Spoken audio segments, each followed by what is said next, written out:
بسم الله الرحمن الرحيم. بسم الله الرحمن الرحيم. الحمد لله والصلاة والسلام على رسول الله نبينا محمد وعلى آله وأصحابه ومن اهتدى بهداه. توقفنا عند الأمور التي ينبغي مراعاتها والانتباه لها عند دراسة المتن الفقهي، والأمر الأول هو أهمها تبيين المبهم. وما المراد بتبيين المبهم؟ ما المراد بتبيين المبهم؟ نعم، يعني أن يذكر العالم مسألة بدون أن يذكر حكمها، يذكر العالم المسألة بدون أن يذكر حكمها. فماذا يفعل الطالب والدارس؟ يبين الحكم للمسألة، يبين الحكم للمسألة. وذكرنا مثالا على ذلك، وهو قول صاحب الزاد ولا يتخطى رقاب الناس. هذه مسألة لم يذكر فيها الحجاوي رحمه الله في الزاد الحكم، والحكم كما ذكرنا أنه مكروه، أنه مكروه. وذكرنا أن هناك عبارات تفيد الوجوب، وهي إذا عبر المؤلف بعلى كما في يعني بعض المتون في أمر الصبي بالصلاة، أمر الولي الصبي بالصلاة. وأيضا من الأمثلة على الإبهامات قول صاحب الروض المدبع للشيخ منصور في شروط الصلاة صفحة 47. البعض يطلب أن تذكر له الصفحة. في المثال الثامن قال في شروط الصلاة في المتنفل الراكب في السفر، قال ويومئ بهما. يومئ بإيش؟ بالركوع والسجود، يشير برأسه للركوع والسجود. قال ويجعل سجوده أخفض من ركوعه. هنا ذكر الشيخ منصور أن المصلي على الدابة يجعل السجود أخفض من الركوع، لكن ما الحكم؟ ما الحكم هنا؟ هل هو استحبابا أو وجوبا؟ وجوبا حتى يتميز إيش؟ الركوع عن السجود، حتى يتميز الركوع عن السجود. هذا من أهم ما ينتبه له طالب العلم، الذي هو الإبهام في الحكم، وهو كثير في زاد المستقنع، كثير جدا، بخلاف متن دليل الطالب فالأصل أنه يذكر المسألة مع حكمها، هذا الغالب. والنوع الثاني من الإبهام هو الإبهام في اللفظ، يعني يأتي لفظ أحيانا غامض، يأتي لفظ غامض فيحتاج إلى إيش؟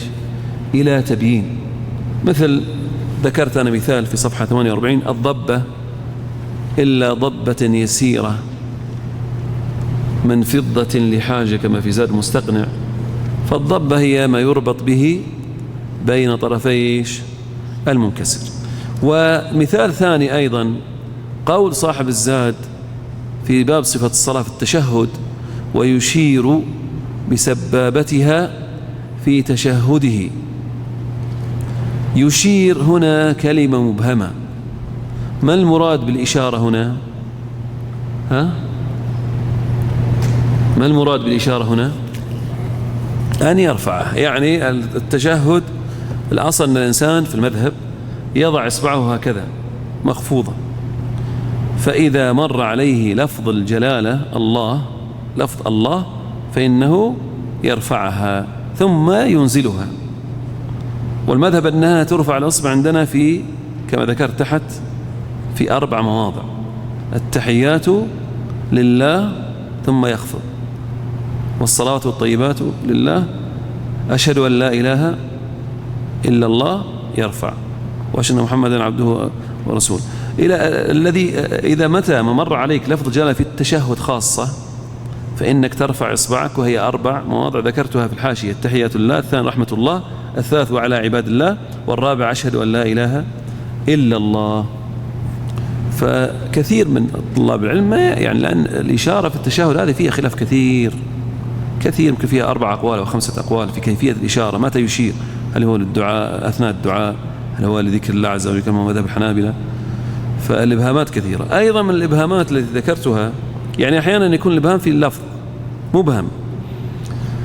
من الإبهامات التي ذكرتها وتحتاج إلى بيان: إذا قال المؤلف بعد مسألة مطلقا، أو قال على الإطلاق مثلا مطلقا، هذه كلمة مبهمة تحتاج إلى بيان، وهي مبينة في الشروح. من الإبهامات التي تحتاج إلى بيان أيضا المكاييل والأوزان. هناك الفقهاء يذكرون مكاييل وأوزان موجودة عندهم، فهذه مبهمة.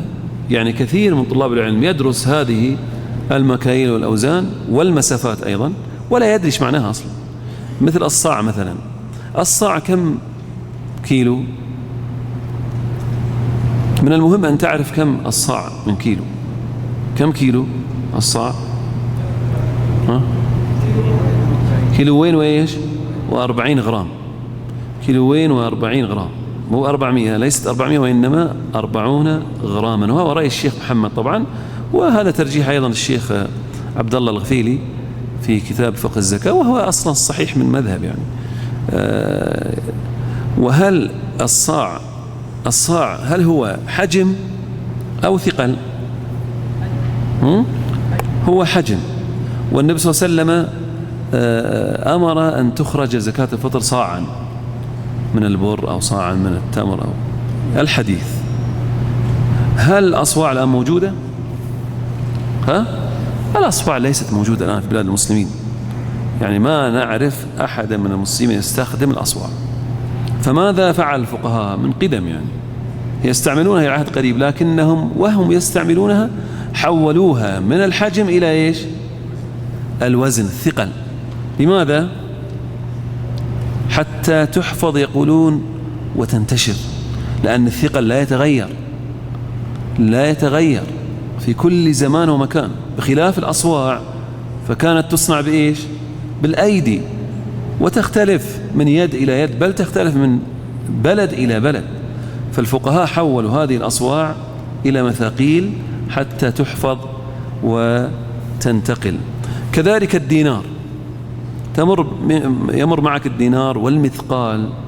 الدينار والذي هو المثقال، الدينار الإسلامي المسكوك من الذهب الذي هو المثقال، كم يساوي من غرامات؟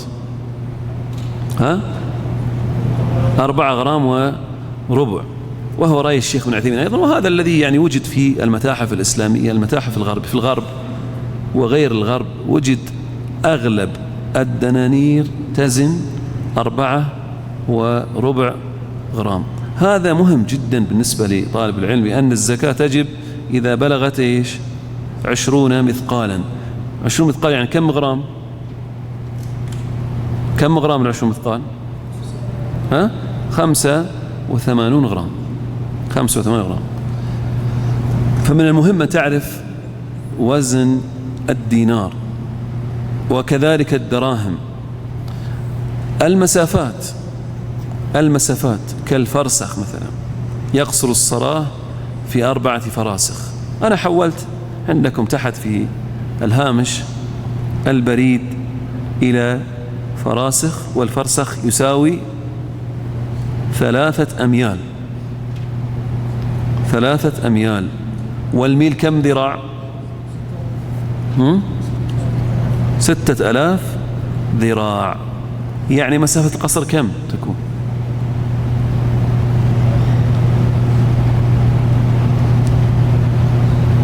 طبعا مسافة القصر 48 ميل. 48 ميل. والميل ذكرنا أنه 6000 ذراع. فمسافة القصر كم تكون؟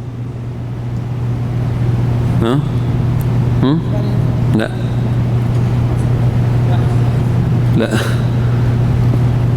ما يصير كذا. إيش؟ لا بالكيلو الآن.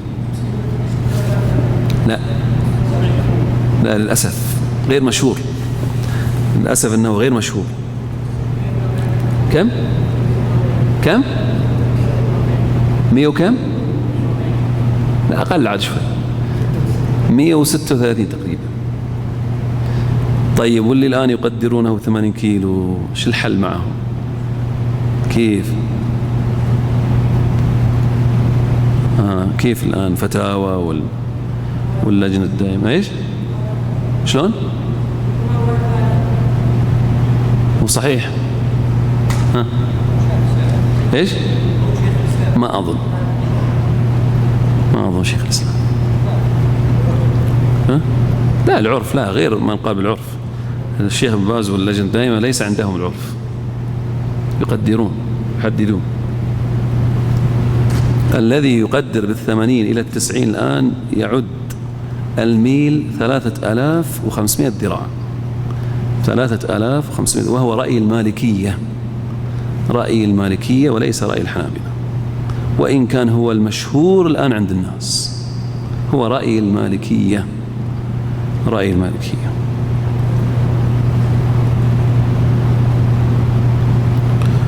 طيب نعم الوسق أو الوسق. الوسق الواحد كم صاع؟ 60 صاعا، وعليك الحسابات. يعني 5 أوسق تساوي تقريبا 612 كيلو. 600، يعني هو رأي الشيخ ابن عثيمين أيضا 612 كيلو، حتى هو على المذهب أيضا، وقيل أكثر من ذلك وقيل أقل. هذا في الحبوب والثمار. الأمر الثاني الذي ينبغي للطالب أن ينتبه له هو تقييد المطلق وتخصيص العموم. والمراد بتقييد المطلق أنا ذكرت هو في الفقه هو أن يطلق العالم الحكم في المسألة بدون قيد من شرط أو استثناء أو صفة في حين أنها مقيدة. ينتبه طالب العلم هذه الأشياء. والمقيدات ذكرت أنها هي نفس مخصصات العموم، وهي الاستثناء والشرط والصفة والغاية. هذه طبعا كلها مقيدات ومخصصات منفصلة. وذكرت أمثلة، ذكرت عدة أمثلة. نأخذ مثال، مثلا مثال الأول واضح في صفحة 51 ما ذكره صاحب زاد المستقنع في باب الاستنجاء في تحريم قضاء الحاجة تحت الشجرة التي عليه ثمرة بقوله وتحت شجرة عليها ثمرة. قوله ثمرة هذه إيش؟ مطلقة، يعني يحرم عليك أن تقضي الحاجة تحت كل شجرة عليها ثمرة، لكنها في المذهب مقيدة بأن تكون هذه الثمرة إيش؟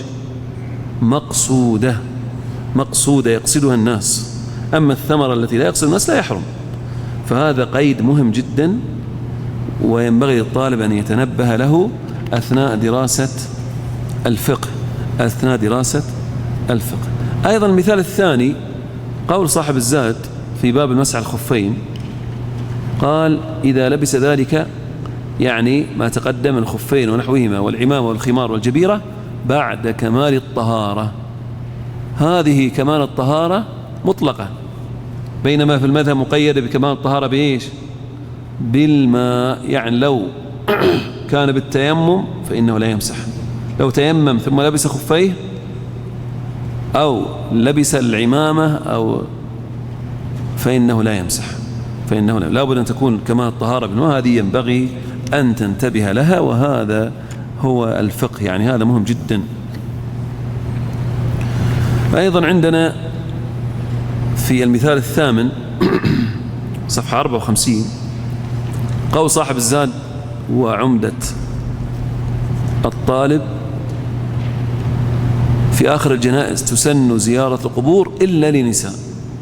تسن زيارة القبور مطلق هذا الكلام، والمذهب أن سنية زيارة القبور مقيد بما إذا لم يكن معها سفر، إذا لم يكن معها سفر. فأما إذا كان مع الزيارة سفر فإنه لا يسن زيارة إيش؟ القبور. تزور القبور التي في بلدك فقط، لا تزور التي تحتاج إلى شد رحل. الأمر الثالث الذي ينبغي أن يتنبه له الطالب، صفحة 55، بيان مخالفة المذهب. كل متن من المتون الخمسة التي ذكرتها فيها مخالفات، والطالب ينتبه لهذه المخالفات. ومعرفة المخالفات الماتن للمذهب مهم جدا، يعني على الأقل يفيدك أن المسألة فيها إيش؟ قولان. المسألة فيها قولان. وأكثر متن ذكرت فيه مخالفات هو زاد إيش؟ المستقنع، احتوى على تقريبا ما لا يقل عن 150 مسألة فيها مخالف المذهب، خالف المشهور من المذهب. وذكرت أن مخالفة لا تستخرجها أيها المبتدئ، الطالب المبتدئ، وإنما تأخذها من الشارح أو المحشي لهذا أو لذلك المتن. وذكرت أمثلة كثيرة، نأخذ منها بعض الأمثلة السهلة. منها مثلا المثال الأول سهل، في قول صاحب الزاد في باب الغسل: ويعبر أي الجنب المسجد لحاجة. هذا مخالف المذهب، لحاجة هذا مخالف. قوله لحاجة مخالف المذهب. المذهب يجوز للجنب أن يعبر، يعني يمر فقط لا يلبث، يمر في المسجد لحاجة ولغير حاجة، لحاجة ولغير حاجة. لكن كما ذكرت تنتبه أنه لا بد أن يكون الشارح أو المحشي هو الذي ذكر، إلا إذا كان عندك قدرة على استخراج المذهب أو معرفة المذهب، هذا أمر آخر. المثال الثاني نأخذه في صفحة 60. المثال السادس قول صاحب أخصر المختصرات في كتاب الجنائز: ويجب الإسراع في نحو تفريق وصية. ويجب الإسراع في نحو تفريق وصية. إذا مات الميت يجب الإسراع في تفريق وصيته. هل هذا المذهب؟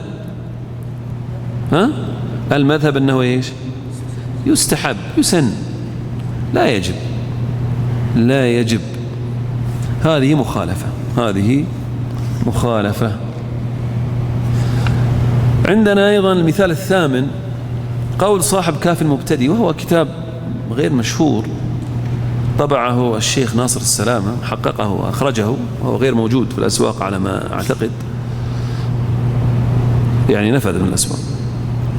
قول صاحب كافي المبتدئ، وهو أصل كتاب أخصر المختصرات، في باب صفة الصلاة: ثم يقول الله أكبر رافعا يديه إلى حذو منكبيه أو فروع أذنيه.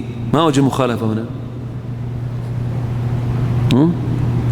ما وجه المخالفة؟ في مخالفة هنا ولا ما في مخالفة المذهب؟ نعم، هذه رواية عن الإمام أحمد أن المصلي يخير إذا أراد أن يكبر لتكبيرة الإحرام والرفع للركوع والرفع من الركوع، يخير إما أن يرفع إلى حذو منكبيه، حذو منكبيه يعني مقابل منكبيه، أو فروع أذنيه يرفعهم شوي كذا، يخير. والمذهب عندنا ما هو؟ لا يخير. وهذه أيضا قاعدة ذكرها ابن رجب في القواعد الفقهية، وهي العبادات الواردة على وجوه متنوعة، هل الأفضل أن تفعل كلها أو يقتصر على أحدها؟ المذهب عندنا يختارون صفة ويستمر عليها الإنسان، وشيخ الإسلام قال لا، يستحب أن يعمل بهذه الصفة مرة وهذه الصفة مرة أخرى، وهكذا يقول حتى لا يهجر السنة، حتى لا يهجر السنة. هذا مذهب قول شيخ الإسلام رحمه الله. المذهب لا، الصفات الواردة على وجوه متنوعة فيختارون صفة واحدة، في التشهد، في صفة الجلوس، فيختارون صفة واحدة ويجوزون الصفة الأخرى، لكن الأفضل أنك تأخذ صفة واحدة. كيفية التكبير على المذهب عندنا أنه يرفع يديه إلى حذو منكبه. من يستطيع يكبر على المذهب؟ يعني كيف تكبر على تكبيرة الإحرام؟ هل أحد يكبر لنا يعني تكبيرة الإحرام على المذهب للصلاة؟ ها؟ لا، مع الكلام، مع التكبير، بس ترفع كذا وخلاص انت دخلت الصلاة. ايش؟ كيف طيب؟ ها. جميل، بس كيف؟ كلامك صحيح، صحيح. كيف طيب يكون أنا ذكرته هنا؟ كيف نكبر على المذهب؟ واردة في الصحيح طبعا، أحد يقول ضعيفة، يمكن ضعيفة، يمكن لا. إذا كبر رفع يديه حذو منكبيه، حديث ابن عمر. إذا كبر للصلاة، وإذا ركع، وإذا رفع من الركوع. بعضهم يقول مذهب هذا ما عندهم سالفة، ضعيفة. لا لا، مو ضعيف. ايش؟ عاد شلون الحين كيف كذا يعني من تحت يعني كيف؟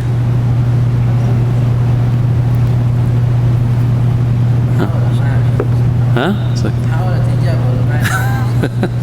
جيد، محاولة مرة مرتين إلى أن تصل، جيد، أفضل من اللي ما يحاول أبدا.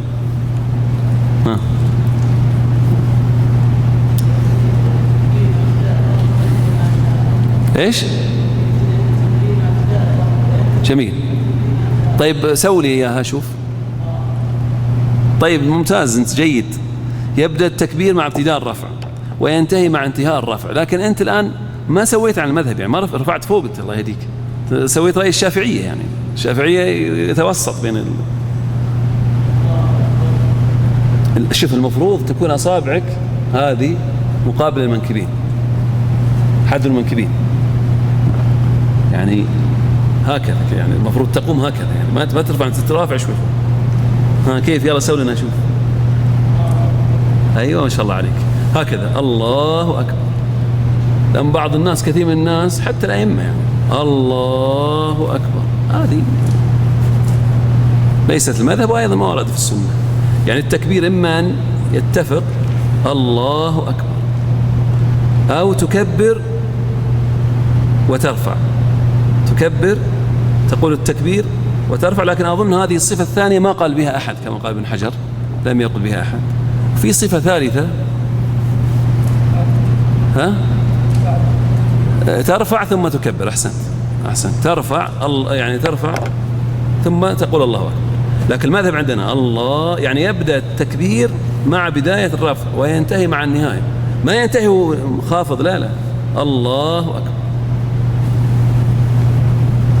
عرفت يا شيخ؟ صلي بنا ركعتين نجرب، بس مشكلة ما تصح حين العصر. المذهب ما تصح. لماذا لا تصح الآن؟ وقت نهي. طيب، من الأشياء التي أيضا ينبغي الاهتمام بها أو الانتباه لها أثناء الدراسة، الاهتمام بترتيب المسائل. وترتيب المسائل مهم جدا، يزيد من تطور الطالب للباب. وذكرت أن أكثر متون ترتيبا لمسائله هو كتاب دليل الطالب. دليل الطالب من أفضل الكتب التي رتب فيها المسائل، خاصة في الثلثين الأوليين من الكتاب. ثم بعد ذلك يعني في ترتيب لكنه أقل. لكن الإشكال في دليل الطالب يعني كثرة المسائل التي فيها حشو، يعني مسائل ليست مهمة، مسائل ليست مهمة.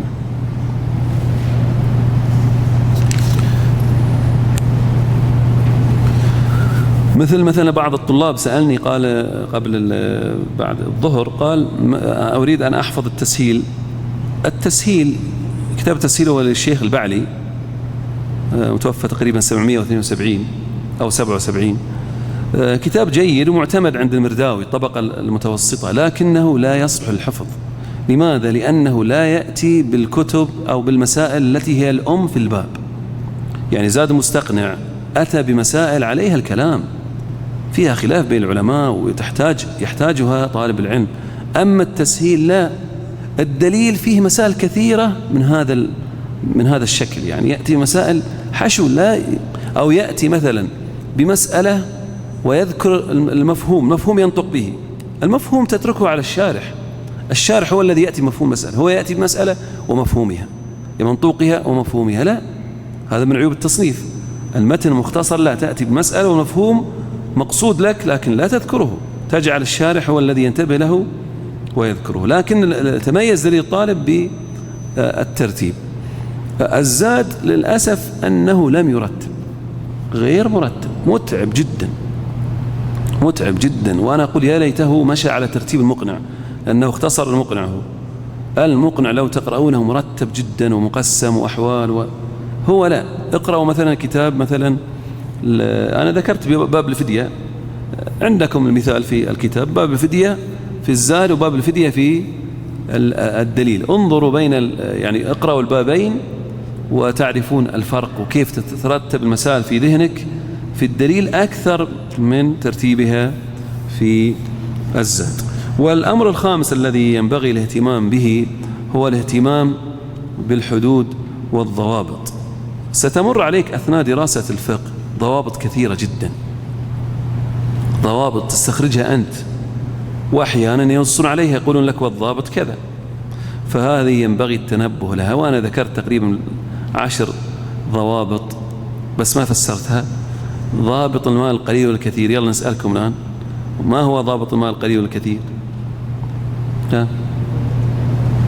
قلتان فأكثر، هذا إيش؟ ماء كثير، وما دون القلتين ماء قليل. طيب، ضابط الإنقاء المجزئ في الاستنجاء.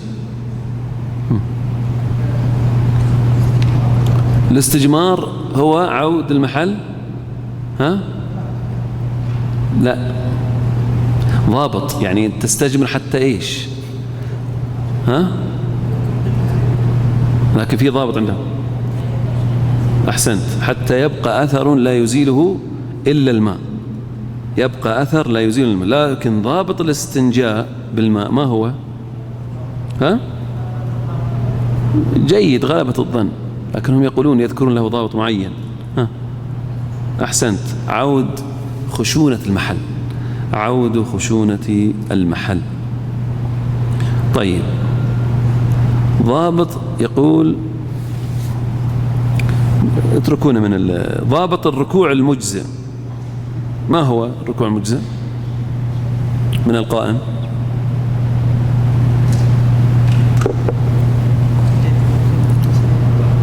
لا،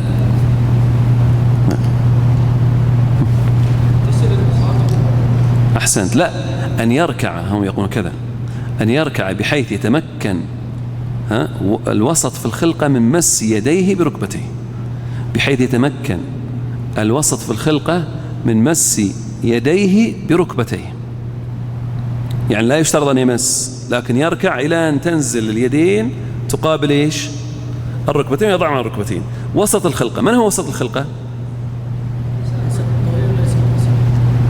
بس هذا كده نسجل عنك أنه من هو الوسط في الخلقة؟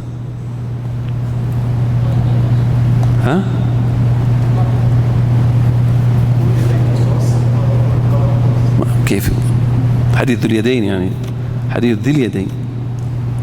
هم يقولون تمد يدينك هكذا فتقيس من الأصابع إلى الأصابع، فإن كان القياس واحد من الأصابع إلى الأصابع، مثل من الرأس إلى أصابع القدم متساوي، يعني متر ونص ومتر ونص، فأنت وسط الخلقة، وإلا فقل على نفسك السلام يعني. وأظن أن الظاهر أكثر السعوديين يعني ليسوا وسطنا في الخلقة. عرفت يا شيخ؟ نجيب متر نجرب معك، يعني تواثق من نفسك أنك وسط في الخلقة. طيب، يعني هذا ايش تستفيد منه؟ يعني ما الفائدة إذا عرفنا حد الركوع؟ ما الفائدة؟ في فوائد كثيرة. أولا، أنت الركن كيف نقول أنك أتيت بالركن؟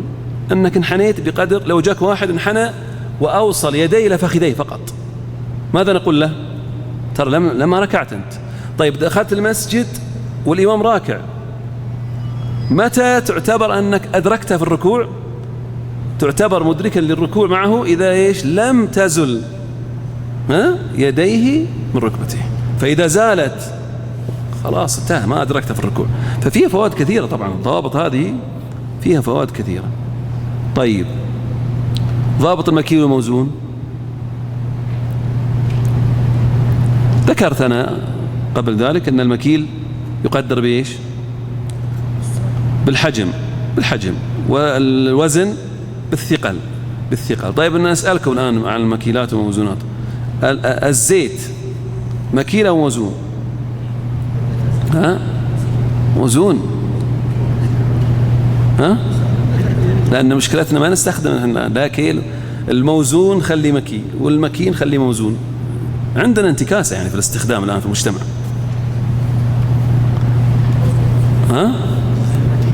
المكيل موزون لما أو الزيت قصد موزون. تأكدين؟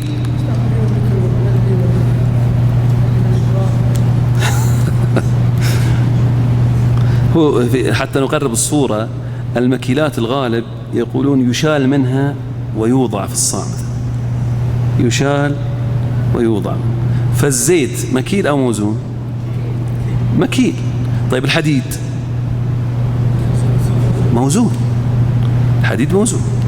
طيب اللبن مكيل. خذوها قاعدة أن المائعات مكيلة، خذها وريح نفسك يعني. المائعات مكيلة. طيب التمور مكيلة وموزونة؟ مكيلة. طيب لو كنزناها صارت مكنوزة مرصوصة مع بعض، مثل التمر اللي الآن نأكله مرصوص، تنتقل يقولون إلى الوزن، لكن أصلها مكيلة. طيب الطحين الدقيق مكيلة ولا موزون؟ مكيلة. طيب اللحوم، اللحم موزون. طيب الزبد لا، الزبد ايش هو؟ جامد اصلا.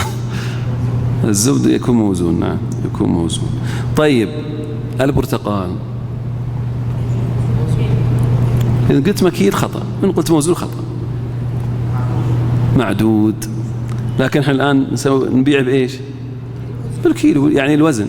عطني 5 كيلو برتقال وزن، بينما هو أصلا عند العلماء والسابق أصلا هذه معدودة. تفاح معدود، رمان معدود.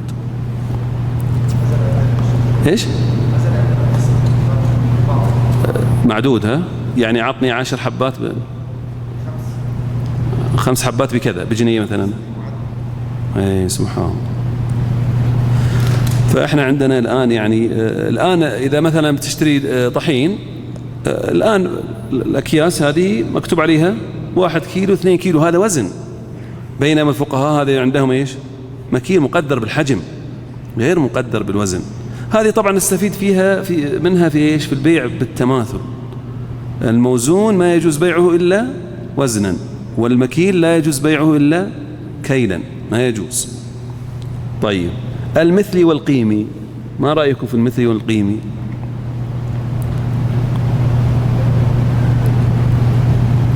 ما المراد بالمثلي؟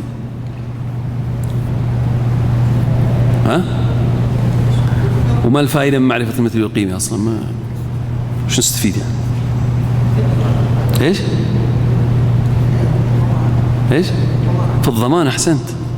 يعني إذا عرفت أن هذا مثلي أضمنه بمثله. إذا عرفت أنه قيمي، إذا أتلفت عليك تضمنه بقيمته، ما تجيب لي جهاز بالقيمة تدفع القيمة.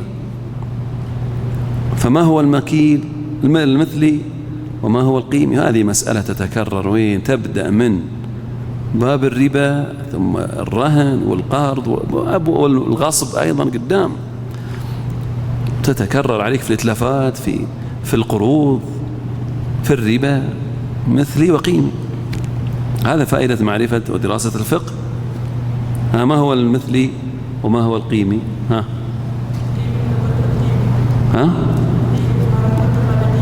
أي صحيح، هذا للثمرة، بس الضابط ما هو الضابط.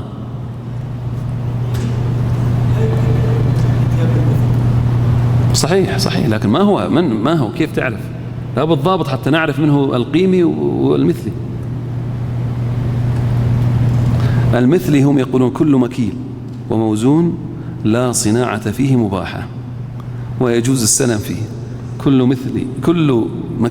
كل مكيل وموزون لا صناعة فيه مباحة ويجوز السلام فيه. أنت أول إذا شفت شيء، أول ما تشوف مكيل أو موزون، إذا لم يكن مكيلا ولا موزونا فاذهب إلى إيش؟ كونه قيميا. الكتاب الآن لو أتلفت عليه كتاب مثلا، هذا مثلي ولا قيمي؟ يعني لو أتلفت عليه أنت تجيب قيمته ولا مثله من السوق؟ هذا قيمي، لأن لا مكيل ولا موزون. الجهاز هذا مثلي ولا قيمي؟ قيمي، وهكذا وعليك حسب. طبعا هذا المذهب الشيخ السعدي والشيخ ابن عثيمين يختارون أن القيمي هو ما له المثلي هو ما له مثل في الأسواق، نعم.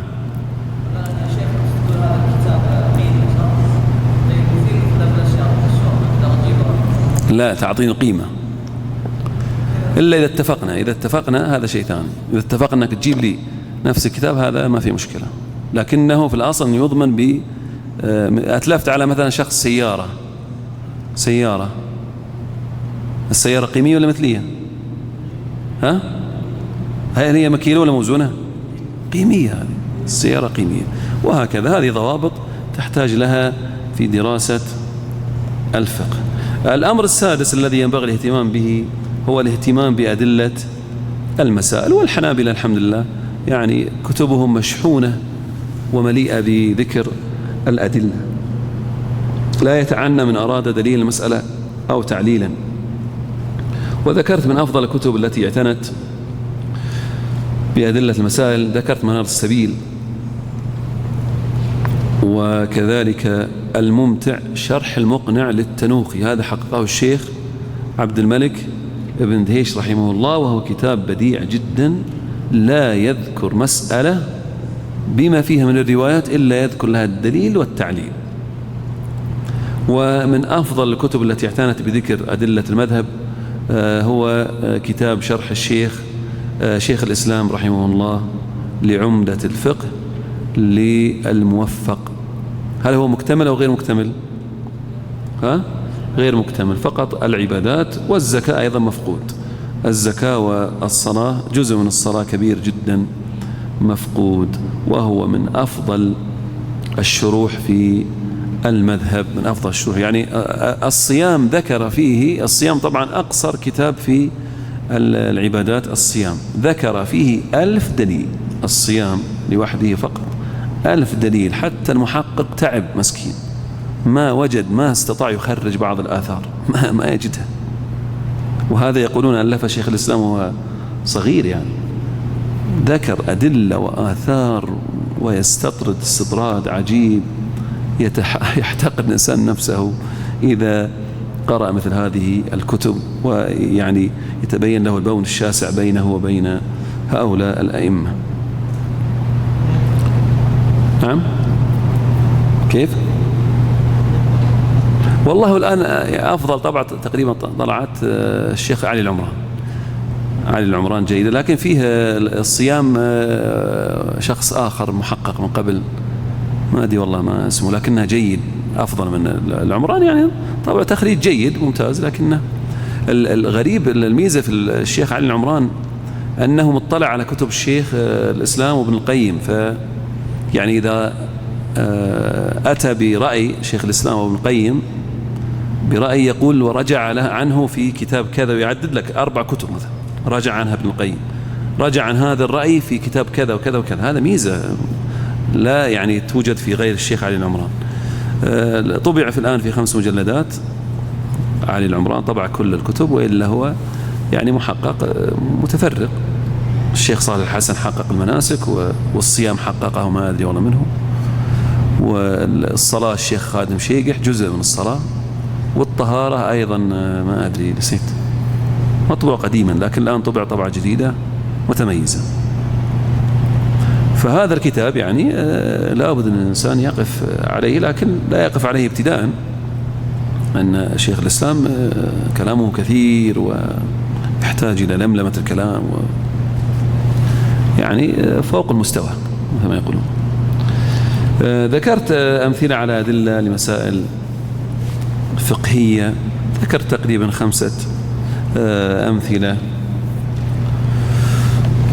أيضا ذكرت أهمية حفظ القرآن الكريم. لا يليق بطالب العلم ألا يحفظ القرآن الكريم.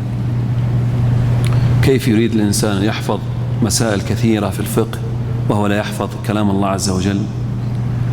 قال تعالى: بل هو آيات بينات في صدور الذين أوتوا العلم. وقال صلى الله عليه وسلم: يقال لصاحب القرآن: اقرأ وارق ورتل كما كنت ترتل في الدنيا فإن منزلتك عند آخر آية تقرأها. فكيف يفوت الطالب هذه الدرجات العاليات؟ كذلك ينبغي طالب العلم ألا يخلي نفسه من حفظ كتاب في السنة، حتى لو كان يقول متخصص في الفقه نقول لابد أن تحفظ كتابا في السنة النبوية حتى تعرف أدلة الأحكام. أما من حفظ الصحيحين هذا فوق الفوق يعني. وذكرت أن من أعظم فوائد حفظ السنة الأدعية والأذكار التي تشرع في الصلاة كالاستفتاح والتسبيح والتشهدات واستحضار أدلة الأحكام الشرعية وغير ذلك. ذكرت أيضا كتب الأحكام الحنبلية. الحنابلة تميزوا بالتأليف والتصنيف في أحاديث الأحكام. ذكرت تقريبا 7 وفاتني واحد. عمدة الأحكام للحافظ عبد الغني المقدسي رحمه الله، والكتاب الثاني العمدة الكبرى لصاحب عمدة الأحكام ذكر فيها 949 حديثا. ثم المحرر في الحديث لابن عبد الهادي توفى عام 744 صاحب الصارم المنكي، صاحب كتاب الصارم المنكي. ثم كتاب كفاية مستقنع أدلة المقنع لجمال الدين المرداوي غير المتأخر، وعدد حديثه 1777. الكتاب الخامس كل هذه مطبوعة طبعا، إحكام الذريعة إلى أحكام الشريعة للسرمري هكذا من سامراء العراق، توفي سنة 776.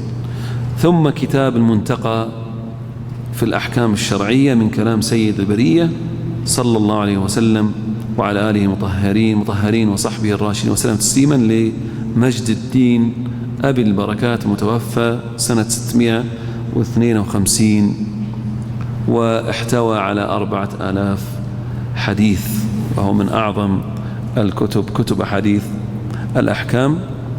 والكتاب السابع هو السنن والأحكام عن المصطفى عليه أفضل الصلاة والسلام لضياء الدين المقدسي متوفى سنة 643، وهو كتاب عظيم جدا.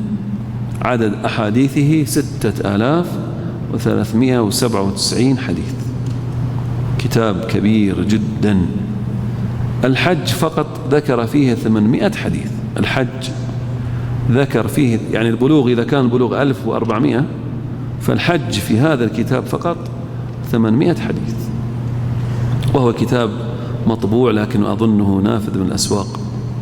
ذكر الذهبي عنه قال: وطالب الحديث اليوم ينبغي له أن ينسخ أولا الجمع بين الصحيحين وأحكام عبد الحق والضياء ويدمن النظر فيهم. هذه الكتب لا أقول أن الإنسان يحفظها كلها، يحفظ كتابا واحدا منها ثم لا بد أن يقرأ البقية وينظر فيها لأنها تخدم المذهب. والأمر السابع الذي ينبغي التنبه إليه أثناء دراسة بيان الخلل في العبارة.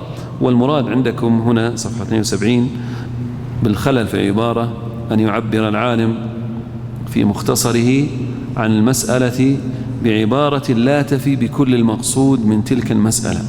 أن يعبر العالم في مختصره عن المسألة بعبارة لا تفي بكل المقصود من تلك المسألة، يعني يكون فيها قصور، يكون في المسألة قصور، العبارة فيها قصور لا تحمل كل المعاني المرادة من المسألة. وهذا الخلل في العبارة طبعا لا يعني يتجاسر طالب العلم، لأن الآن كثير من طلاب العلم يتجاسرون على الشيخ منصور وعلى الحجاوي وابن النجار، ويقول أن هذا تعبير فيه نظر وفيه خلل وفيه هذا يعني تجاسر على هؤلاء الأئمة الأعلام، والخلل في فهمك يعني قبل أن تقول فيه خلل يعني لا يقال خلل في عبارة إلا من كبار العلماء الذين يعرفون أغوار ومعاني ومعنى هذه المسألة. يعني هذا للكبار من أهل العلم. وذكرت أنا تقريبا 3 أمثلة، وفيها من الصعوبة ما فيها أيضا. يعني الخلل يندر في الفقهاء، يعني ما وصلوا بعد 1000 سنة إلى هذه العبارات، إلا أنها عباراتهم في الغالب نقول أنها محكمة. ثم بعد ذلك تكلمت على المتون ال5 وشروحها، نتناولها بشكل سريع. المتن الأول أخصر المختصرات، وهذا المتن أصله كتاب كافي المبتدئ صفحة 77، وهو متن مختصر فيه فوائد وزوائد على متون مختصر أطول منه، سهل العبارة وقليلها، واحتوى على جملة صالحة من أمهات المسائل. شروحه أولا كشف مخدرات للشيخ عبد الرحمن البعلي، وهو كتاب يعني كبير مطبوع بتحقيق الشيخ محمد العجمي، وفيه من الأخطاء الشيء الكثير، أخطاء المطبعية يعني، وإلا هو كتاب يعني ثمين وفيه فوائد كثيرة جدا، لكنه يعني استطرد كثيرا وأثقل الكتاب بهذه الاستطرادات، وإن كانت هذه الاستطرادات كما ذكرت مهمة جدا. الكتاب الثاني والشرح الثاني فوائد المنتخبات في شرح أخصر المختصرات للشيخ عثمان بن جامع الأحسائي، توفى عام 1240.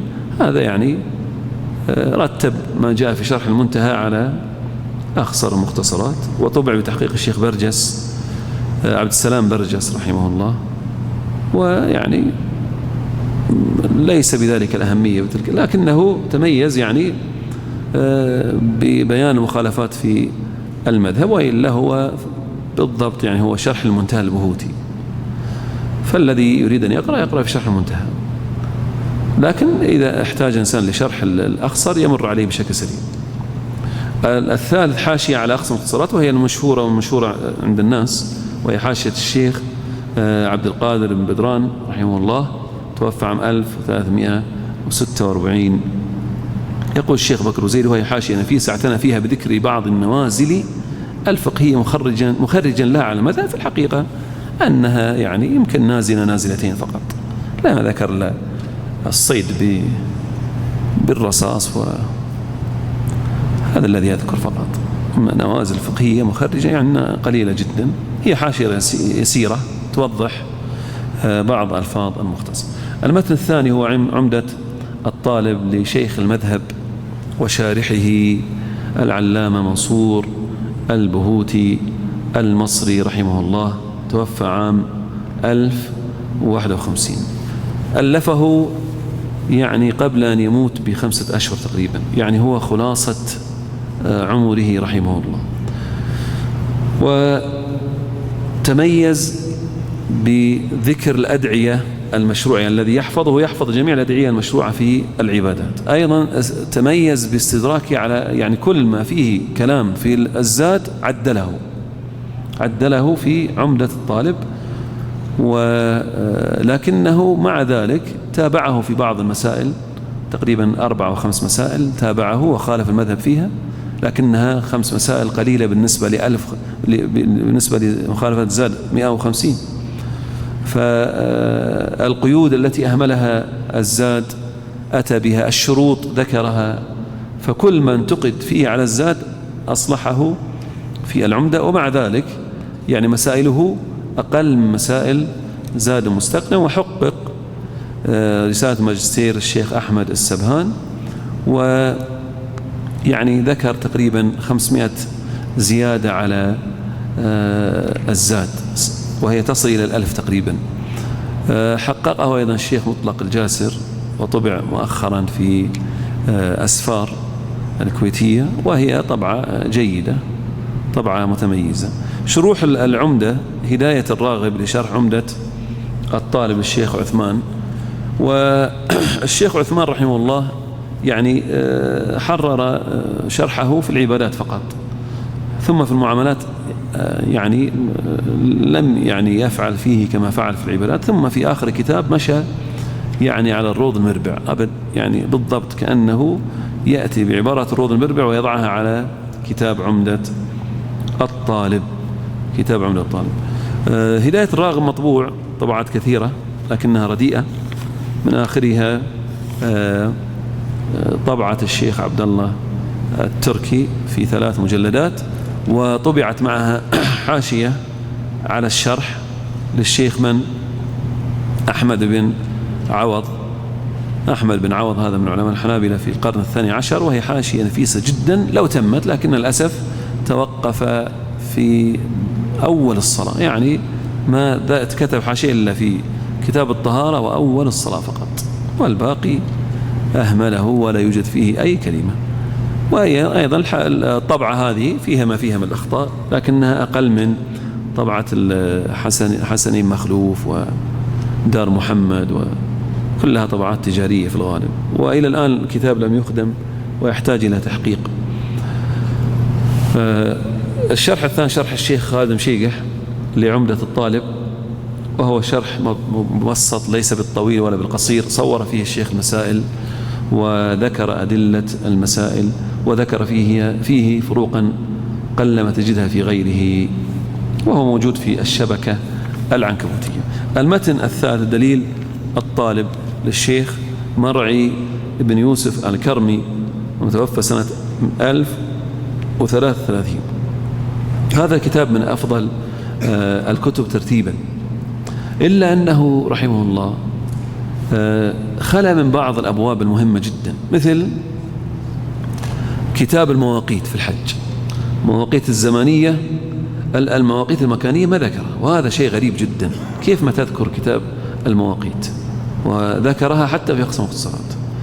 كذلك بعض الشروط الفاسدة في البيع، باب القسامة، آخر الديات ما ذكره، وهذا شيء غريب، لأن المتن مشتهر جدا واعتنى به الحنابلة، خاصة حنابلة الشام اعتنوا به شرحا وتحشية، وهو كتاب يعني جميل جدا. وذكر مؤلفه أنه انتهى منه سنة 19 بعد 1000. بعض المشايخ ذكر أن الشيخ منصور يعني قرأ، الشيخ مرعي قرأ الكتاب على الشيخ منصور، وأنا ذكرت أن هذا غير صحيح وفندته ولا يعقل أصلا. الشيخ مرعي توفي عام 1033، الشيخ منصور توفي عام 1051، فكيف يقرأ الصغير على الكبير؟ والفارق كبير جدا. كيف يقرأ الصغير الكبير الذي هو الشيخ مرعي يقرأ على الشيخ منصور؟ هذا فارق كبير جدا. وأنا ذكرت يعني أن احترت في هل نقل الشيخ منصور عن الشيخ مرعي؟ لا تجد ذكرا للشيخ مرعي أبدا في كلام الشيخ منصور، لا تجده أبدا. هذا شيء غريب، وأحيانا يتفق معه في اختياره ولا يذكره، بل أحيانا يتفق معه في اختياره قال ولم أره لغيري يعني، وهذا شيء غريب، شيء غريب جدا. لكن ذكرت عن الشيخ الخلوتي أنه عرض على الشيخ منصور كلاما للشيخ مرعي، واستشكل يقول شيخنا هذا الجواب بعد العرض عليه، استشكله. قال رحمه الله ثم ذكرت بعد ذلك بعض شروح الدليل، لأن شروحه كثيرة وحواشي كثيرة، من أشهرها شرح نيل المآرب بشرح دليل الطالب للشيخ عبد القادر التغلبي، وعليه حاشية نفيسة جدا الشيخ عبد الغني اللبدي المتوفى سنة 1319، ومفيدة جدا كما قال الشيخ ابن مانع. هذه الحاشية. والشرح الثاني الشرح مشهور منار السبيل للشيخ ابن ضويان متوفى سنة 53. والشرح الثالث نيل المطالب لشرح دليل الطالب الشيخ المعمر محمد بن سليمان الجراح الحنبلي، متوفى سنة 1417 رحمه الله، فقيه الكويت وفرضيها، وهو مجموع من شرح مسجل للشيخ مع إملاءاته على طلابه، وهو في الحقيقة أقل من علم الشيخ. وللأسف أن الذين أخرجوه لم يعتنوا بتحقيق شرح الشيخ من حيث موافقته للمذهب ومخالفته له، فكان ينبغي عليهم أنهم يهتموا بذلك. الشرح الرابع فتح وهاب المآرب على دليل الطالب لنيل المطالب، والشيخ أحمد بن عوض المرداوي ذكرته سابقا، له حاشية متوفى عام 1140، حاشية من أنفس الحواشي على الدليل، وهذه موجودة في الأسواق وتباع، طبعت طبعتين، طبعة كويتية والطبعة الثانية حققها الشيخ أحمد الجماز، وهي من أفضل الحواشي على الدليل، فيها من النفائس الشيء الكثير جدا. والشرح الخامس مسلك الراغب لشرح دليل الطالب للشيخ إبراهيم العوفي الصالحي أو الصوالحي، وهو يقولون من طلاب الشيخ منصور البهوتي، وهو أول شرح يقولون على دليل الطالب.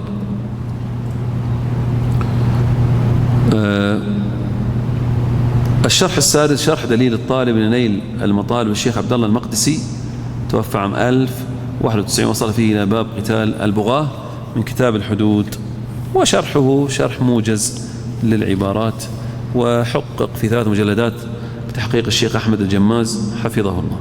الشرح أو المشروع أو العمل السابع على الدليل الجمع بين دليل الطالب وغيره، وهو كتاب قصد السبيل في الجمع بين الزاد والدليل في فقه الإمام المبجل أبي عبد الله أحمد بن حنبل.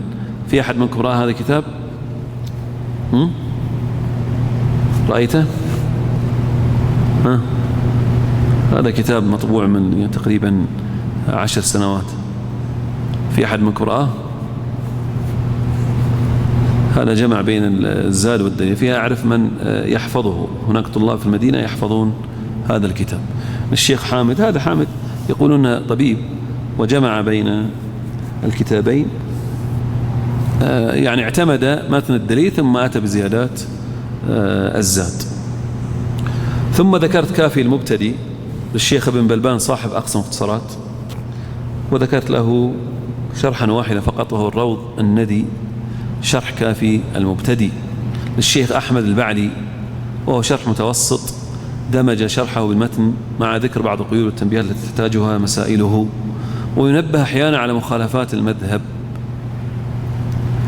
ولكن طبعته الموجودة الآن دار النوادر من أسوأ الطبعات، من أسوأ الطبعات التي تتغير معها الأحكام، شرح سيء جدا، وإن كانوا يزعمون الآن أنه لا توجد عندهم أخطاء كثيرة، لكنها أخطاء كثيرة جدا، يعني لا تتعب وأن تحصي معهم، هم يقولون لا يوجد عندهم.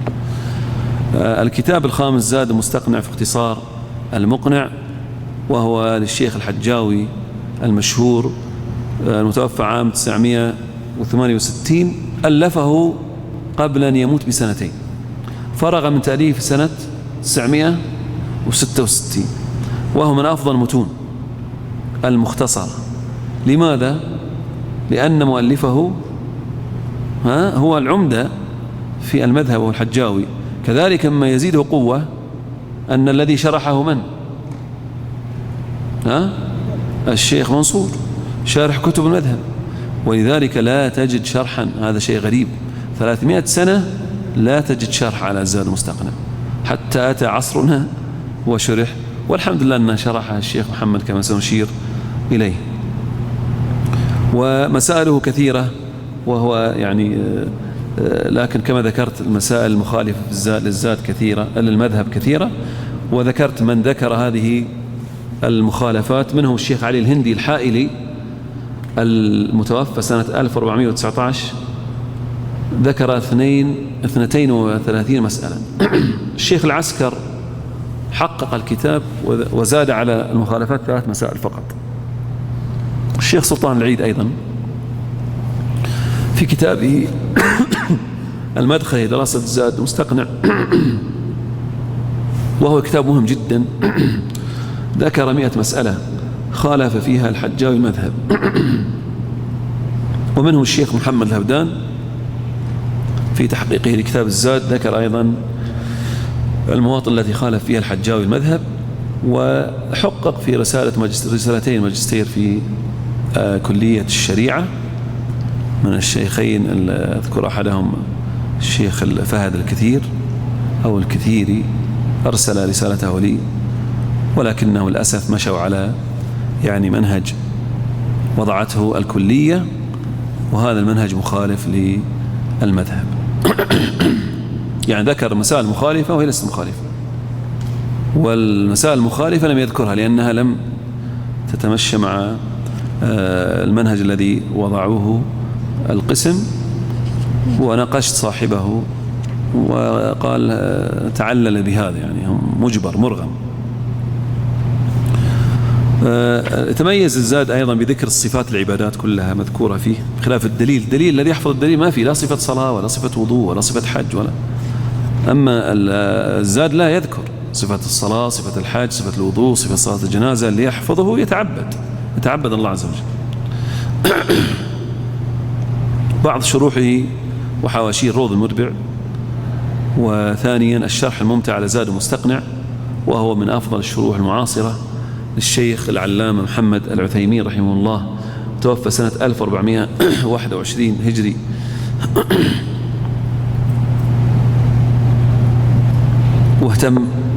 قد اهتم الشيخ فيه بشرح مسائله وتصويرها والاستدلال لها والتمثيل لها بطريقة سهلة ميسرة واضحة، مع ذكره الضوابط والقواعد الفقهية والفروق الفقهية التي تفيد الطالب في ضبط المذهب.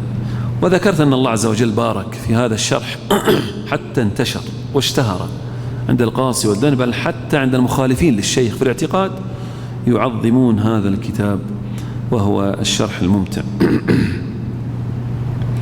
ثالثا شرح زاد مستقنع الشيخ خالد المشيقح حفظه الله، شرح نفيس مختصر ويعتبر كالاختصار للشرح الممتع، لكن أيضا فيه زيادات، فيه فوائد، فيه قواعد، فيه ضوابط، فيه أدلة للمذهب، فيه تقسيمات بديعة جدا ينبغي الإنسان يقف عليه.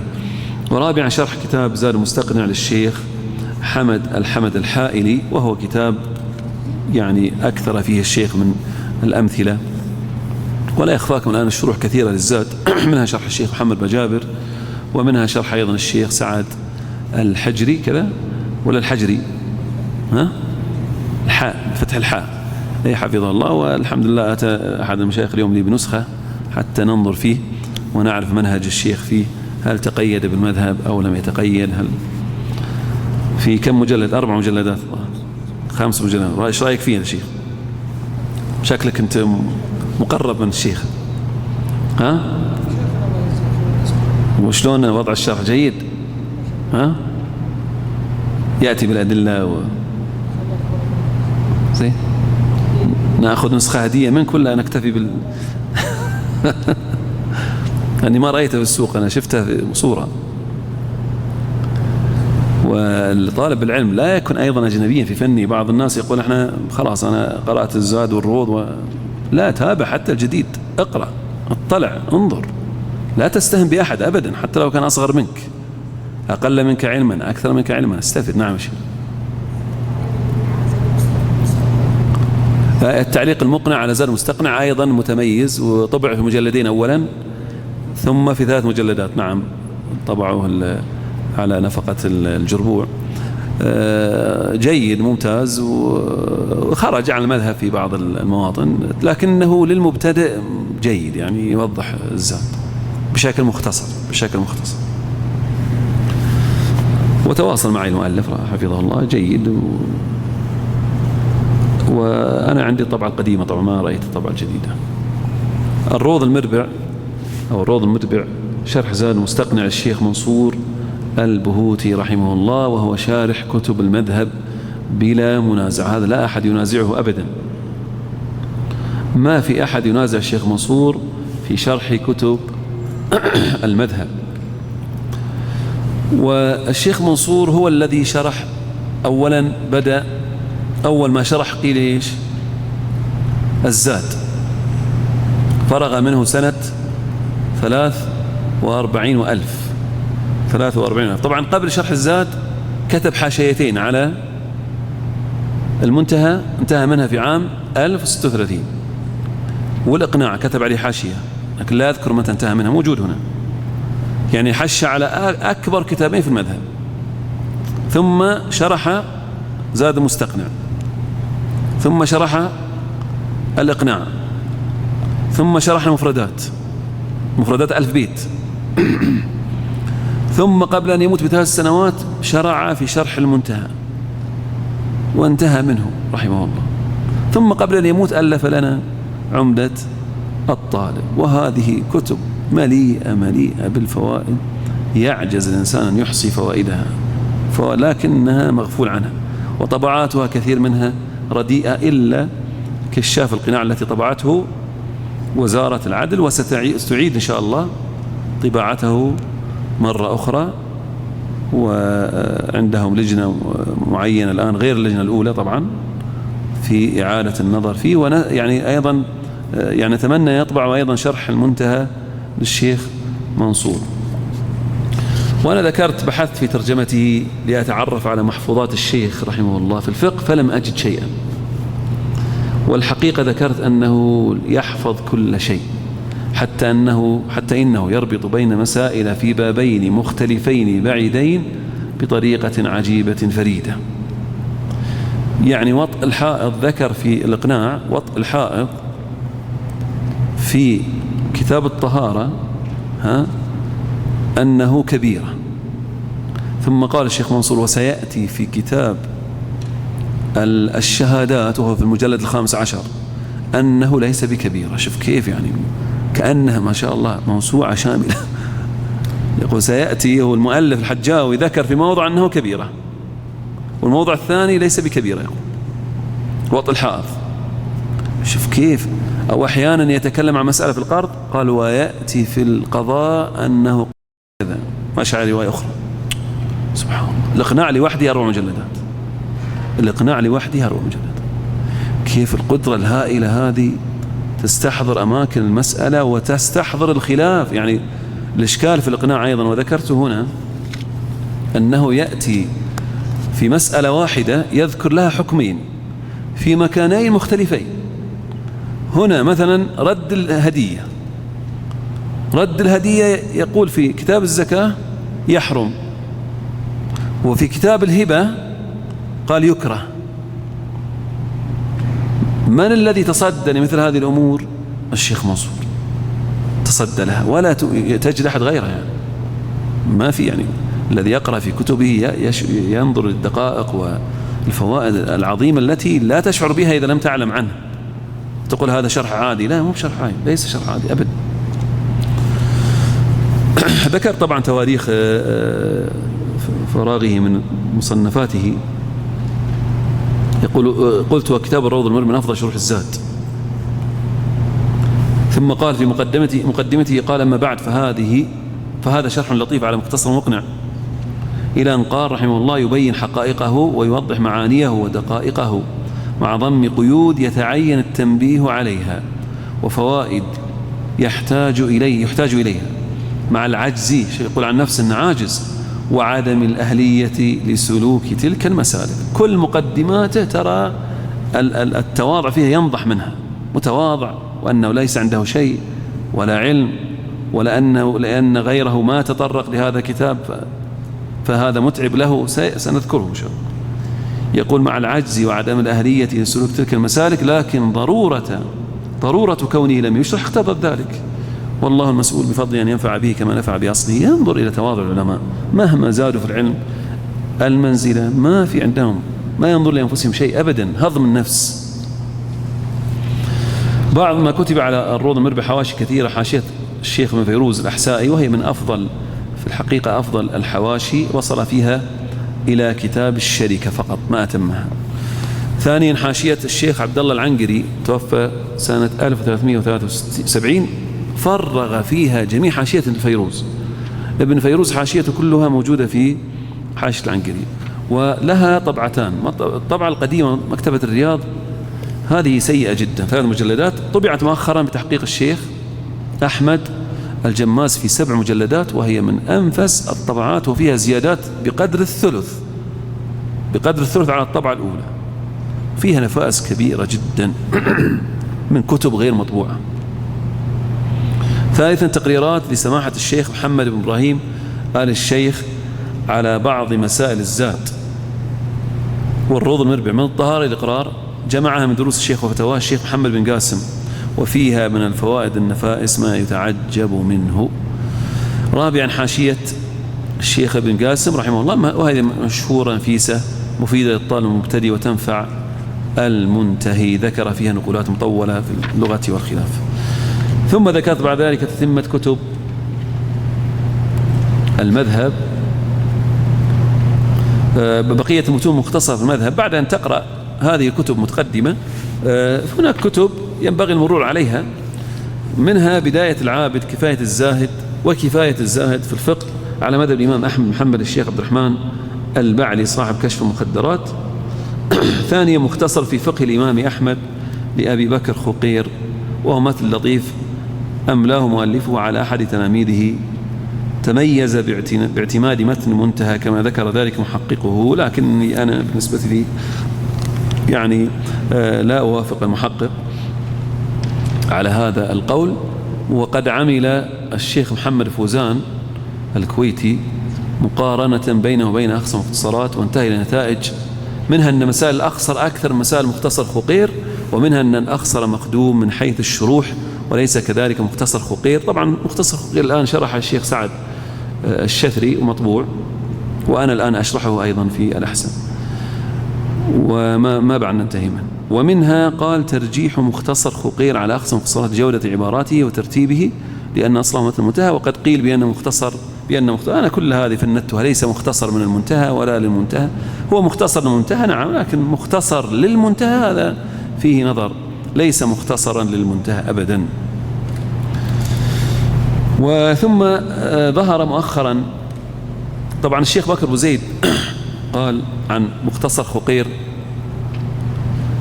قال وبهما يعني كافي المبتدئ واختصار المختصرات أقفل باب المتون في المذهب وأسدل الحجاب، فما رأيت من ألف متن في المذهب بعدهما إلا كتابين لم أعرف عنهما سوى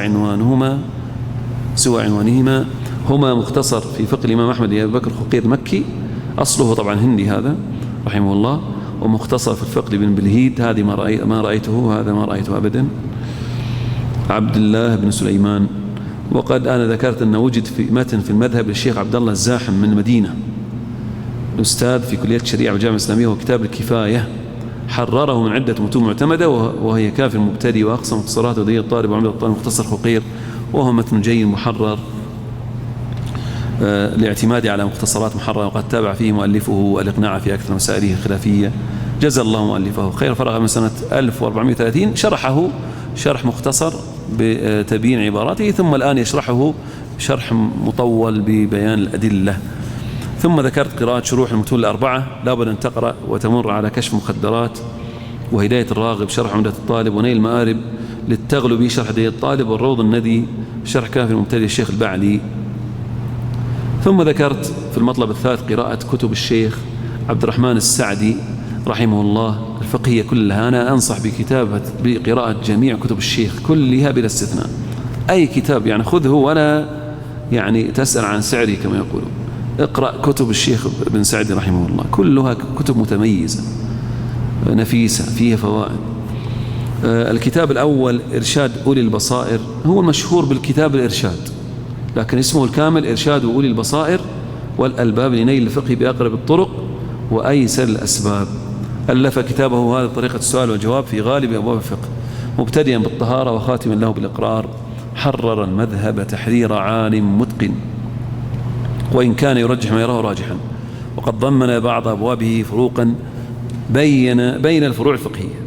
ثانيا، هذا ذكرته لكم من المناظرات الفقهية، وهو عبارة عن 20 مسألة مشهورة سماها أمثلة اختارها من بعض أبواب الفقه، جعل بيانها مناظرة بين شخصين يتبنى أحدهما أحد القولين في المسألة والآخر يناظره بالقول الآخر فيها، وهو كتاب شيق وطريقة فريدة بين فيها كل المذهب أحسن بين. ثم ذكرت بعد ذلك بعض آداب طلب العلم، وذكرت فيه 3 مطالب أو مطلبين. أو المطلب الأول التعليم بالعلم، والتعليم بالعمل، أقصد التعليم بالعمل. والتعليم بالعمل يعني إذا شاهد الطالب العمل من المعلم فإنه أبلغ من التعليم بالقول، وأسرع في الوصول إلى الامتثال. ولذلك كانت تربية النبي صلى الله عليه وسلم في كثير من أحواله لأصحابه عملية كالصلاة، مثل صلوا كما رأيتموني يصلي، خذوا عني مناسككم. ثم ذكرت كلاما لابن الجوزي، لأن ابن الجوزي رحمه الله يعني كتاب صيد الخاطر هذا من أعظم الكتب المؤلفة. يعني تصور ما يدور في ذهن عالم مطلع على يعني كتب كثيرة بالآلاف، وما يعن في باله وخاطره يقيده، لكن ليس أي تقييد، يعني ليس كمذكرات بعض التافهين. هذا يذكر يتقاطر منه العلم، يعني إذا تفرغ كتب له نصف صفحة مما كتبه رحمه الله. كان يولي جانب التعليم بالعمل. مما ذكره في صيد الخاطر ذكر عالمين من الحنابلة أيضا، قال: لقيت مشايخ أحوالهم مختلفة يتفاوتون في مقاديرهم في العلم، وكان أنفعهم لي في صحبته العامل منهم بعلمه. هذا الصحيح، العامل بالعلم هو أكثر نفعا من الذي فقط بالكلام وبالقول. قال: وإن كان غيره أعلم منه. بعض الناس عنده علم كثير لكن لا يوجد عمل، فنفعه ليس كنفع الذي يعمل بعلمه. ثم قال رحمه الله: ولقيت جماعة من علماء الحديث يحفظون ويعرفون، لكنهم كانوا يتسامحون بغيبة يخرجونها مخرج جرح وتعديل. شوف التأويل، انظروا إلى التأويل، يجرح ويعدل، يجرح ويعدل. من أنت حتى تجرح وتعدل؟ وينصحون الأمة. قال: ويأخذون على قراءة الحديث أجرة، ويسرعون بالجواب لئلا ينكسر الجاه وإن وقع خطأ. بعض الناس ينحرج، يعني يستحي أنه لا يجيب بسرعة، مع أن الإمام أحمد يعني حفظت عنه مسائل كثيرة. لا أدري الشيخ ابن باز لا أدري، لا يعني تستهن. من ترك يقول لا أدري فقد يعني أصيب في مقاتله. لا أدري، ما تدري، غير متأكد، لا أقول لا أدري، ليس عندي جواب لها، تحتاج تأمل، تحتاج تحرير. قال: ويسرعون بالجواب لئلا ينكسر الجاه وإن وقع خطأ. ثم قال رحمه الله: ولقيت عبد الوهاب الأنماطي. انظر حتى العبارات فخمة التي يستخدمها مع هؤلاء العلماء وهم يستحقون في الحقيقة. قال: فكان على قانون السلف، لم يسمع في مجلسه غيبة، لم يسمع في مجلسه غيبة أبدا رحمه الله، ولا كان يطلب أجرا على سماع الحديث. وكنت إذا قرأت عليه أحاديث الرقائق بكى واتصل بكاؤه، فكان وأنا صغير السن حينئذ يعمل بكاؤه في قلبي. سبحان الله، كيف التربية بالعمل. يعمل بكاؤه في قلبي ويبني قواعد الأدب في نفسي. وكان على سمت المشايخ الذين سمعنا وصافهم في النقل. أنا ترجمت أيضا للشيخ تحت في الحاشية وقلت: عبد الوهاب ابن المبارك ابن أحمد الأنماطي الحافظ أبو البركات محدث بغداد، ولد سنة 462 وتوفي سنة 538، وهو من كبار الحنابلة المحدثين. وكان ابن الجوزي متأثرا به ولا يكاد يترك ذكره. وهذا أيضا مفروض أن الإنسان يفتخر بمشايخه ويذكرهم ويترحم عليهم ويذكر فضائلهم في كل مجلس، ولا يكاد يترك ذكره في كثير من كتبه. قلت: ولا يلام في ذلك، فقد ذكر عنه أشياء عجيبة تدل على الخشية والعمل والورع والزهد، قال ابن رجب عنه في ذيل الطبقات، وذكره ابن الجوزي في عدة مواضع من كتبه كمشيخته. مشيخة ابن الجوزي، مشيخة ابن الجوزي، كم شيخ ابن الجوزي؟ ها؟ كم شيخ ابن الجوزي؟ ما ندري كم شيخ. يقولون في ترجمة البرزالي أو البرزالي إن ابنه توفي عمره 17 عاما، يقول أسمعه من 600 شيخ.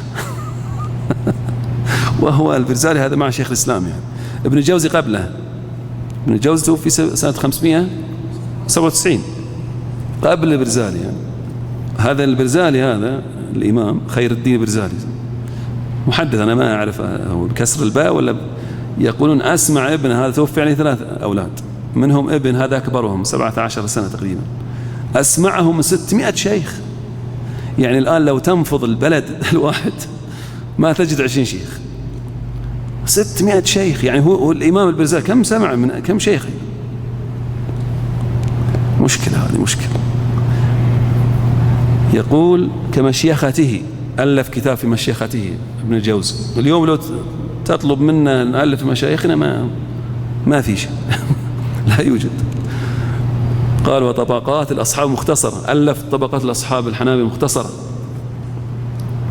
والتاريخ، وصفة الصفوة، وصيد الخاطر. يعني تكلم عن شيخ في 5 كتب وأثنى عليه كثيرا، وقال كان ثقة ثبتا ذا دين وورع، وكنت أقرأ عليه الحديث وهو يبكي، فاستفدت ببكائه أكثر من استفادتي بروايته. كان على طريقة السلف، وانتفعت به ما لم أنتفع بغيره، ودخلت عليه في مرضه وقد بلي وذهب لحمه، أو وقد بلى وذهب لحمه، فقال لي إن الله عز وجل لا يتهم في قضائه رحمه الله. وقال أيضا ما رأينا في مشايخ الحديث أكثر سماعا منه، يعني كثير السماع من مشايخ هذا عبد الوهاب بن الماطي رحمه الله، ولا أكثر كتابة للحديث بيده مع المعرفة به، ولا أصبر على الإقراء، يجلس دروس من الصباح من الفجر إلى الظهر، من الظهر إلى العصر، ولا أصبر على الإقراء، ولا أسرع دمعة، وأكثر بكاء مع دوام البشر وحسن اللقاء. وقال أيضا كنت أقرأ عليه الحديث من أخبار الصالحين، فكلما قرأتها بكى وانتحب. وكنا ننتظره يوم الجمعة بجامع المنصور، فلا يجيء من قنطرة باب البصرة، وإنما يجيء من القنطرة العتيقة، لا يجيء من الجسر باب البصرة، جسر هذا على النهر، وإنما يأتي من جسر قديم عتيق. فسألته فقال تلك، يعني قنطرة باب البصرة تلك كانت دار بن معروف القاضي، فلما غضب عليه السلطان أخذها وبنى عليها القنطرة. هذه يعني القنطرة مكانها إيش؟ مغصوب. فقال أنا ما أمشي من هذا الجسر. وهذا لم يتوقف الأمر عند ذلك، قال لنا وسمعت أبا محمد التميمي يحكي عن ابن معروف أنه أحل كل من يجوز عليها، كل من يمشي عليها أنا جعلته في حل. هذا صاحب القنطرة المغصوبة منه. قال إلا أني أنا لا أفعل. شوف كيف الورع، شوف كيف الزهد. وقال وكانت فيه خلة أخرى عجيبة، لا يغتاب أحدا ولا يغتاب عنده. احنا أحيانا غيبة من عندنا أو لا نغتاب لكن يغتاب عندنا، هذه صعبة جدا. الله المستعان، الله المستعان. قال لا يغتاب أحدا ولا يغتاب عنده، وكان صبورا على القراءة عليه، يقعد طول النهار لمن يطلب العلم، وكان سهلا في إعارة الأجزاء، لا يتوقف، ولم يكن يأخذ أجرا على العلم، ويعيب من يفعل ذلك ويقول علم مجانا كما علمت مجانا رحمه الله. ثم قال ابن الجوزي ولقيت الشيخ أبا منصور الجواليقي. شوف كيف يتأمل الطالب، يعني تنتفع بطلابك، تحرص على طلابك أيضا. فكان كثير الصمت شديد التحري فيما يقول، متقنا محققا، وربما سئل المسألة الظاهرة التي يبادر بجوابها بعض غلمانه فيتوقف فيها حتى يتيقن. مثل اليوم الجوبة ما شاء الله، ما قبل أن يكمل الجواب أحيانا سؤال طويل. وكان كثير الصوم والصمت، فانتفعت برؤية هذين الرجلين أكثر من انتفاعي بغيرهما، ففهمت من هذه الحالة أن الدليل بالفعل أرشد من الدليل بالقول. ثم ذكر الجانب الآخر للأسف، نسأل الله السلامة أن يسلمنا وإياكم. قال: ورأيت مشايخ كانت لهم خلوات في انبساط ومزاح، فراحوا عن القلوب، وبدد تفريطهم ما جمعوا من العلم، فقل الانتفاع بهم في حياتهم، ونسوا بعد مماتهم، فلا يكاد أحد أن يلتفت إلى مصنفاتهم. فالله الله في العمل بالعلم، فإنه الأصل الأكبر. والمسكين كل المسكين من ضاع عمره في علم لم يعمل به، ففاتته لذات الدنيا وخيرات الآخرة، فقدم مفلسا مع قوة الحجة عليه. انتهى كلامه رحمه الله. ثم ذكرت في المطلب الثاني في آداب العالم المتعلم فتوى طويلة سئل عنها الشيخ السعدي رحمه الله: ما الآداب التي ينبغي للعالم والمتعلم التخلق بها؟ ذكر أصل ذلك هو الإخلاص لله عز وجل، وذكر ما ينبغي المعلم أن يصبر على التعليم، وينبغي له أن يوقظ فهم الطالب والسؤال والجواب، ويريه السرور إذا ورد عليه سؤالا وإشكالا. وقال أيضا: ينبغي المتعلم أن يحسن الأدب مع معلمه، ويحمد الله تعالى إذ يسر له أن يعلمه من جهله، ويحييه من موته، ويوقظه من سنته. يقول: وأي معروف أعظم من معروف العلم، وكل معروف ينقطع إلا معروف العلم والنصح والإرشاد. قال: فكل مسألة استفيدت عن الإنسان فما فوقها حصل بها نفع لمتعلمها وغيره، فإنه معروف وحسنات تجري صح. ثم ذكر رؤيا، قال: وقد أخبرني صاحب لي قد أفتى في مسألة في الفرائض، وكان شيخه قد توفي. الشيخ الذي علم هذا المفتي المسألة فرضية مات، وأفتى هذا التلميذ بالمسألة في الفرائض، مسألة فرضية سهلة، قد توفي لأنه رآه في المنام يقرأ في قبره، فقال: المسألة الفلانية التي أفتيت فيها وصلني أجرها. هذا الشيخ يقول: المسألة التي أفتيت بها يا فلان، وهذا فلان تلميذه، وصلني أجرها.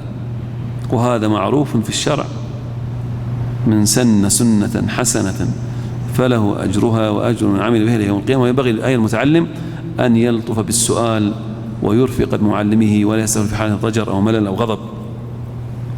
وإذا راه مخطئا في شيء يقول، فلا يصرح بالخطأ، بل ينبه بصورة متعلم وسائل، فإنه لا يزال كذلك حتى يتضح له الصواب. ثم ذكر المطلب الثالث أقوال ابن الجوزي في أهمية التفقه، نذكر ونقتصر على بعضها.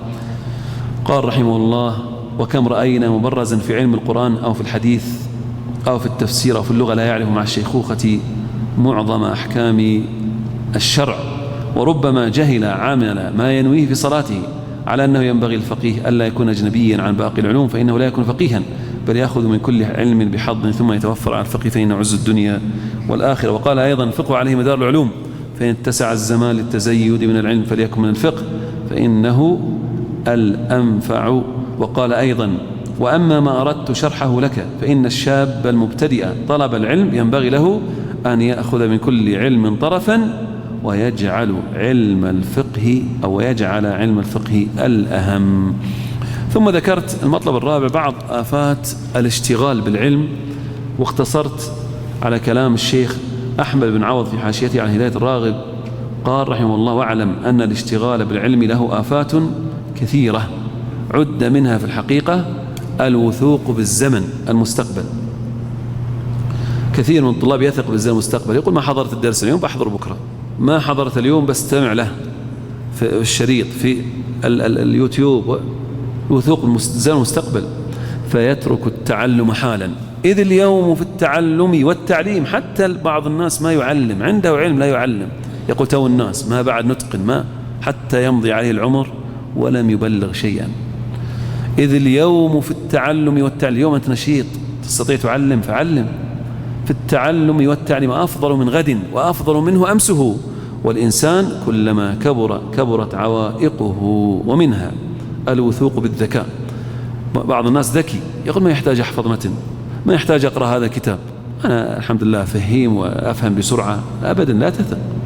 فكثير من فاته بركونه إلى ذكائه وتسويفه أيام الاشتغال. ومنها التنقل من علم قبل إتقانه إلى آخر، يوم في الأصول وبكرة في المصطلح الحديث، بعد بكرة في التفسير، كل يوم يتنقل بين العلوم ولم ينهي منها شيئا.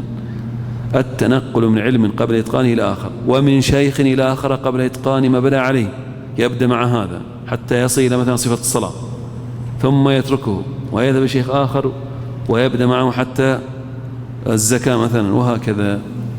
فإن هدم لما قد بنى. ومنها طلب الدنيا والتردد إلى أهلها والوقوف على أبواب، هذا من أعظم الاشتغال بالعلم، طلب الدنيا، تردد إلى أهلها، الوقوف على أبوابهم. ومنها ولاية المناصب، اترك المناصب قدر المستطاع، قدر ما تستطيع لا تتولى منصبا، فإنها قال شاغلة مانعة، كما أن ضيق الحال مانع قوي. أيضا ينبغي أن تتزود بالأموال، لابد أن تكون عندك أموال تستعين بها في طلب العلم بشراء الكتب والأشرطة وغير ذلك. ثم بعد ذلك ذكرت المرحلة الثانية وهي دراسة كتاب المنتهى، وهذا يعني فيه شيء من الصعوبة وطويل أيضا. ذكرت فيها كيفية دراسة المنتهى وقراءة الإقناع والغاية وكيفية التعامل مع هذا الكتاب. ذكرت أيضا شروح المنتهى وحواشيه، شروح الإقناع وحواشيه. وذكرت تحرير المذهب، كيف حرر المذهب، من الذي حرره، ما هي الطريقة التي انتهجها في التحرير. وتكلمت عن كتب الحج المرداوي الثلاثة، الإنصاف في معرفة الراجح من الخلاف، وتصحيح الفروع، والتنقيح المشبع. ثم ختمت الكتاب، طبعا تكلمت عن الإقناع والمنتهى، ختمت الكتاب بالترجيح بين المنتهى والإقناع، يعني لو اختلفا كيف يرجح بينهما. ثم ختمت الكتاب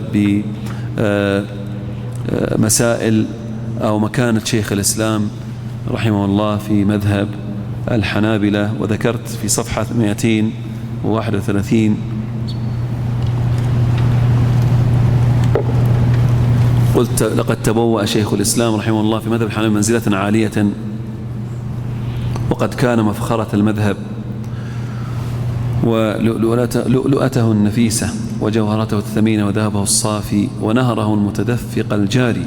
رزقه الله علما واسعا فهما راشدا، فصار كالبحر لكن بلا ساحل، وكالنهر لكن بلا آخر.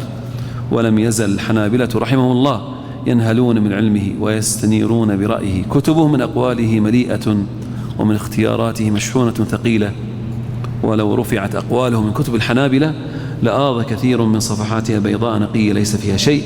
ولا يزال الحنابلة يومنا هذا ولله الحمد والمنة يعظمون الشيخ ويجلونه ويتناقلون أقواله في كتبهم ومصنفاتهم. وكان شيخ الإسلام رحمه الله معظما الإمام أحمد ولأقواله ولأصولهم، تتبعا لرواياته ناقلا لها، موفقا بينها، مفتيا بها تارة ومستشهدا بها تارة، مستدلا لها تارة. ولا دل على ذلك من شرحه على عمدة الفقه، وليس ذلك بدايته فحسب، حتى آخر عمره وهو يعظم الإمام ويرفع من شأنه. ذكرت أن ما يدل على اعتبار منزلة شيخ الإسلام ما نقله أو ما ذكره المرداوي وكذلك ابن مفلح، أنهم أطلقوا عليه أنه من المجتهدين، المجتهد المطلق، يعني يكون شيخ الإسلام مجتهدا مطلقا، وتتابع عليه الحنابلة من العلماء من الحنابلة. ثم ذكرت مسائل في منتهى الإرادات أصلها أقوال لشيخ الإسلام. بعض الناس يقول أبدا شيخ الإسلام ليس له منزلة في المذهب وبعيد عن المذهب، هذا غير صحيح ولا يفهم. لو أنه قرأ ودرس المذهب لعرف مسائل كثيرة نص عليها شيخ الإسلام، وهي مسطورة الآن في كتب المذهب ويفتى بها، والله تعالى أعلم. وصلى الله على نبينا محمد وعلى آله وصحبه وسلم. بذلك نكون يعني مررنا على المرحلة الثانية بشكل مختصر، وإحنا اتفقنا مع المنسقين أن يقف الدرس في الساعة 6، والآن الساعة 6:10 نكتفي بذلك، وجزاكم الله خيرا ونفع بكم.